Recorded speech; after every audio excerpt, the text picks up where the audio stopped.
ఈరోజు నేను యాక్సెంట్ గురించి వీడియో చేస్తున్నాను. యాక్సెంట్ అంటే ఒక ప్రదేశంలో, ఒక ప్రాంతంలో ఉన్నటువంటి ప్రజలు ఒక భాషని పలికేటటువంటి విధానం.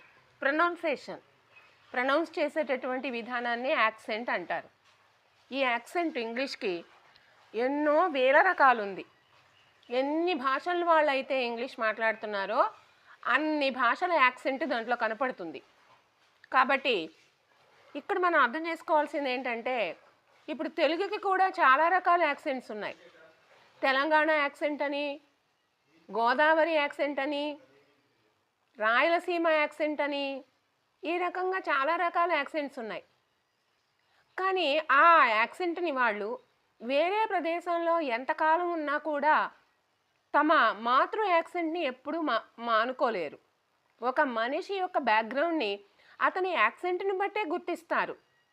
అడుగు జాడలు ఎలాగో, ఫింగర్ ప్రింట్స్ ఎలాగో, ఐరిస్ ఎలాగో, అలాగే మనిషి యాక్సెంట్ కూడా తనదైనదిగా ఉంటుంది. అది మనిషికి డిఫరెంట్గా ఉంటుంది. సిచ్యువేషన్కి కూడా డిఫరెంట్గా ఉంటుంది. ఒక వ్యక్తి ఒక సమయంలో మాట్లాడినటువంటి విధంగా ఇంకొక సమయంలో మళ్ళీ సేమ్ రిపీట్ చేసినా కూడా సేమ్ అలాగ ఉండదు. మనము చెవితో విన్నప్పుడు కొంచెం ఒకే మాదిరిగా ఉన్నట్టుగా ఉన్నా ఎక్విప్మెంట్ ద్వారా మనం కనుక రికార్డ్ చేస్తే ఒకసారి మాట్లాడినటువంటి దానికి రెండవసారి మాట్లాడిన దానికి పోలికే ఉండదు ప్రొనౌన్సియేషన్లో. కాబట్టి ఎక్స్పర్ట్ చెప్పేటటువంటిది ఏంటంటే, యాక్సెంట్ అనేది ఇండివిడ్యువల్, ఒక మనిషికే సంబంధించినటువంటిది. దీనిని ల్యాబొరేటరీస్ అని పెట్టి వాళ్ళని మార్చొచ్చు అని చెప్తున్నారు. అది ఎప్పటికీ జరగదు. అది ఊరికే ఒక కమర్షియల్, ఒక బిజినెస్ యాక్టివిటీ. ఇతరులను అట్రాక్ట్ చేయడానికి, మోసం చేయడానికి దీన్ని ఇంగ్లీష్ లాంగ్వేజ్ ల్యాబ్ అనేది ఒకటి పెట్టి అక్కడ మూలాలు అంటే వాళ్ళు కొన్ని మోడల్స్ పెడుతున్నారు. దాని ప్రకారం మీరు మాట్లాడితే మీకు వచ్చేస్తుంది అంటున్నారు. ఊరికే వింటే ఎలా వస్తుంది? రికార్డ్ ద్వారా వింటే ఏమీ రాదు. అసలు వాళ్ళకి ఆ సెంటెన్సే అర్థం కాదు, ఆ ప్రొనౌన్సియేషన్ అసలు అర్థం కాదు. దాంట్లో వింటే వీళ్ళకి ఏమొస్తుంది? ఇది అందరికీ తెలుసు. అందుకనే ఏ ఇంగ్లీష్ ల్యాబ్లో కూడా ఇయర్ ఫోన్స్ పనిచేయవు, సాఫ్ట్వేర్ ఉండదు. ఇదంతా మోసం. ఎంత పెద్ద కాలేజ్ అయినా ఇది మోసం. ఇంగ్లీష్ ల్యాబ్లో నేర్చుకోవడం అనేది అబద్ధం. అది ఒక ఎక్విప్మెంట్ ద్వారా ఎప్పటికీ ఏ లాంగ్వేజీ నేర్చుకోలేవు. దీన్ని ఊరికి ఒక సరదాగా, ఒక టైం పాస్గా, కాలక్షేపంగా ఉపయోగిస్తున్నారు అంతవరకే. దాంట్లో ఇన్వెస్ట్మెంట్ చాలా కావాలి. మాటికి మాడ్యూల్స్ మార్చాలి. ఎప్పుడు ఏ ప్రదేశాల్లో ఎలాంటి మార్పులు వస్తున్నాయో దాంట్లో చూపించగలగాలి. లైవ్ రికార్డింగ్ ఉండాలి.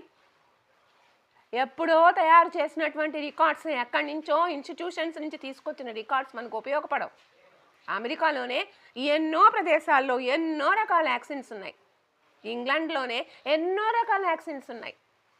ససెక్స్ అని, ఎసెక్స్ అని, న్యూ మిడ్లాండ్ అని, ఓల్డ్ మిడ్లాండ్ అని ఎన్నో రకాలైనటువంటి యాక్సెంట్స్ ఉన్నాయి. అలాంటప్పుడు ఏ యాక్సెంట్ని మనం ఉపయోగించాలి? ఏది స్టాండర్డ్?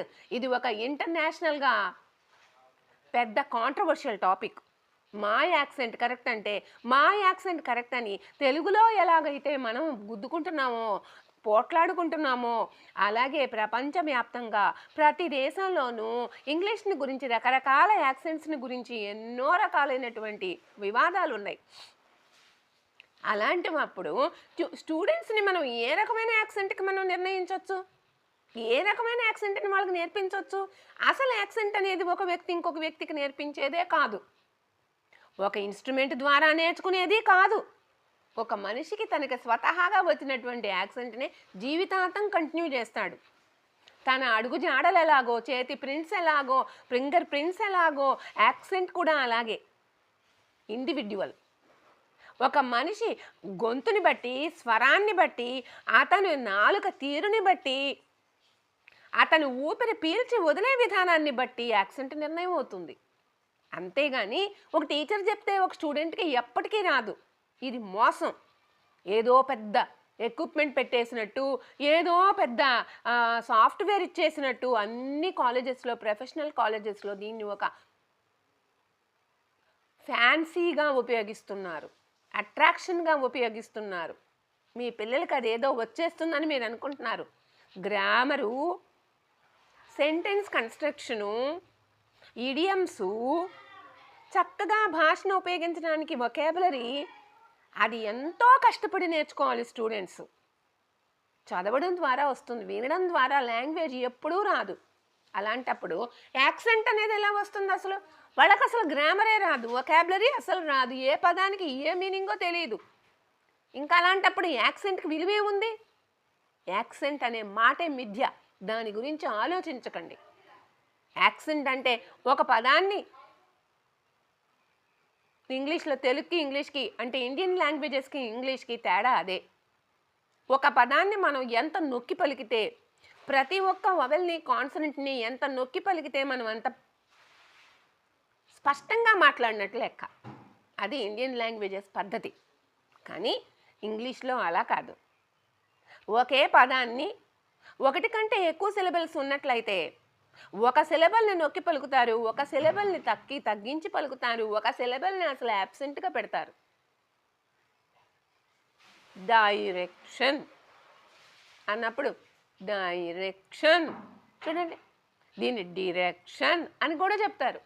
దీంట్లో ఏది కరెక్ట్ అని మనం ఎందుకు నిర్ణయించాలి? అసలు నిర్ణయించడానికి అదొక మనం ఎవరమి? దానికి ఒక స్టాండర్డే లేదు. బీబీసీ వాళ్ళు కొన్ని స్టాండర్డ్ ప్రొనౌన్సియేషన్ మాడ్యూల్స్ తయారు చేశారు. బ్రిటిష్ బ్రాడ్కాస్టింగ్ కార్పొరేషన్, అది ఒక రేడియో ఛానల్, అది ఎప్పుడో ఓల్డ్ డేటెడ్ అయిపోయింది. ఎప్పుడో ఇంగ్లీష్ వాళ్ళు ప్రపంచ దేశాలని పాలించినప్పుడు అది స్టాండర్డ్గా ఉండేది. మనం అన్ని దేశాల్లో, కామన్వెల్త్ కంట్రీస్లో మనం ఆ బ్రిటిష్ యాక్సెంటే వాడుతున్నాం. ఈ బ్రిటిష్ యాక్సెంట్ వల్ల మనకి ఏంటంటే ఉపయోగం, అది చాలా స్టాండర్డ్గా ఉంటుంది కాబట్టి ప్రపంచ దేశాలందరికీ అర్థమవుతుంది. కొంచెం సాగదీసినట్టు, కొంచెం స్పష్టంగా మాట్లాడినట్టు, ఎక్కువ స్ట్రెస్ చేసినట్టు ఉంటుంది. దానివల్ల తప్పేమీ లేదు, అందరికీ అర్థమవుతుంది. అమెరికాలో కూడా అర్థమవుతుంది, ఎవరికైనా అర్థమవుతుంది. మన ఇండియన్స్ ఉపయోగించేటటువంటి స్టాండర్డ్ ప్రొనౌన్సియేషను ప్రపంచ దేశాలందరికీ అర్థమవుతుంది. కాబట్టి యాక్సెంట్ గురించి, ప్రొనౌన్సియేషన్ గురించి అనవసరంగా టైం వేస్ట్ చేసుకోకండి, డబ్బు ఖర్చు పెట్టకండి, ఊరికే వ్యామోహపడకండి. అటువంటి స్కూల్స్, కాలేజెస్ మీకేదో దొరుకుతాయని అనుకోబాకండి. కొన్ని ఇంటర్నేషనల్ స్కూల్స్లో, ఊటీ అటువంటి ప్రదేశాల్లో, కాశ్మీర్లో ఉన్నటువంటి ప్రదేశాల్లో ఈ యాక్సెంట్ కరెక్ట్గా రావడం కోసం ఆంగ్లో ఇండియన్ లేడీస్ని పెడుతున్నారు టీచర్స్గా ఇంగ్లీష్కి. ఆంగ్లో ఇండియన్ అయినంత మాత్రాన వాళ్ళకి ఇంగ్లీష్ రావాలని రూల్ ఏం లేదు కదా. తెలుగు మాట్లాడే అందరూ తెలుగు టీచర్లు అవ్వగలరా? తెలుగు అసలు వచ్చా తెలుగు టీచర్లు మామూలుగా మాట్లాడే వాళ్ళందరికీ? అలాగే ఆంగ్లో ఇండియన్స్ ఉపయోగించే ఇంగ్లీష్ కూడా కరెక్ట్ కాదు. దాంట్లో చాలా కలోకియల్ వర్డ్స్ ఉంటాయి, వాళ్ళ యాక్సెంట్ కూడా వాళ్ళ ప్రాంతానికి తగినదిగా ఉంటుంది. అంతవరకే. మామూలు కలోకియల్ లాంగ్వేజ్ వాళ్ళు ఇంగ్లీష్ మాట్లాడతారు అన్నంత మాత్రాన అంత కరెక్ట్గా ఉండదు. ఇదంతా భ్రాంతి. ఇంగ్లీష్ మీద ఉన్నటువంటి వ్యామోహంతో రకరకాల కమర్షియల్ టెక్నిక్స్ ఉపయోగిస్తున్నారు ఎడ్యుకేషనల్ ఇన్స్టిట్యూషన్స్. ఎడ్యుకేషన్ అనేటటువంటిది ఈ రోజుల్లో అతి పెద్ద వ్యాపారం. పెద్ద పెద్ద కోటీశ్వర్లు, మల్టీమిలియనీర్స్ అవ్వడానికి దీన్ని ఉపయోగించుకుంటున్నారు. ప్రజల్ని మోసం చేస్తున్నారు, ఇంగ్లీష్ అనే క్రేజ్ని వాడుకుంటున్నారు. కాబట్టి దీని నుంచి దూరంగా ఉండాలి పేరెంట్స్. ఇది వాళ్ళకి అర్థం కాదు, మీకు అర్థం కాదు, మేము ఎంత చెప్పినా మీకు అర్థం కాదు. మీరు స్కూల్లో, కాలేజీలో పిల్లల్ని చేర్పిస్తున్నది కేవలం ఎక్విప్మెంటు, ఎన్వైరన్మెంటు, బిల్డింగు, ఫెసిలిటీస్ చూసి చేర్పిస్తున్నారే కానీ అందులో ఉండవలసినటువంటి నాలెడ్జ్ని చూసి ఎవ్వరూ కూడా చేర్పించట్లేదు. నాలెడ్జ్ అనేది స్పిరిచువల్, ఆత్మకు సంబంధించింది. అది ఒక టీచర్ నుంచి స్టూడెంట్కి, ఒక పుస్తకం నుంచి స్టూడెంట్కి, స్వతహాగా స్టూడెంట్ ఇంట్రెస్ట్ ఉంటే నేర్చుకోవాల్సిందే. ఒక ఎన్వైరన్మెంట్ ద్వారా స్టూడెంట్ మెదడులోకి మనము ఏ చదువుని జొప్పించలేము. ఏ రకమైనటువంటి బ్యాక్గ్రౌండ్ లేనటువంటి వాళ్ళు ఎంతో బాగా రాణిస్తున్నారు ఎడ్యుకేషన్ ఫీల్డ్లో. కాబట్టి ఎడ్యుకేషన్కి అసలు ఫిజికలే అక్కర్లేదు, అసలు ఫిజికల్ అయినటువంటి కంఫర్ట్స్, ఎన్వైరన్మెంటు అసలు అవసరం లేదు. ఇంట్రెస్ట్ కావాలి. ఇంట్రెస్ట్ కావాలి, టైం వెచ్చించాలి, ఓపిక ఉండాలి, పేషెన్స్ ఉండాలి, వాళ్ళకి మెమరీ పవర్ బాగుండాలి. చక్కగా చెప్పింది అనలైజ్ చేసి అర్థం చేసుకోగలగాలి. ఒకటి చెప్తే 4 అర్థం చేసుకోగలగాలి అంటే తెలివితేటలు ఉండాలి. కాబట్టి ఇది చాలా ఇంపార్టెంట్.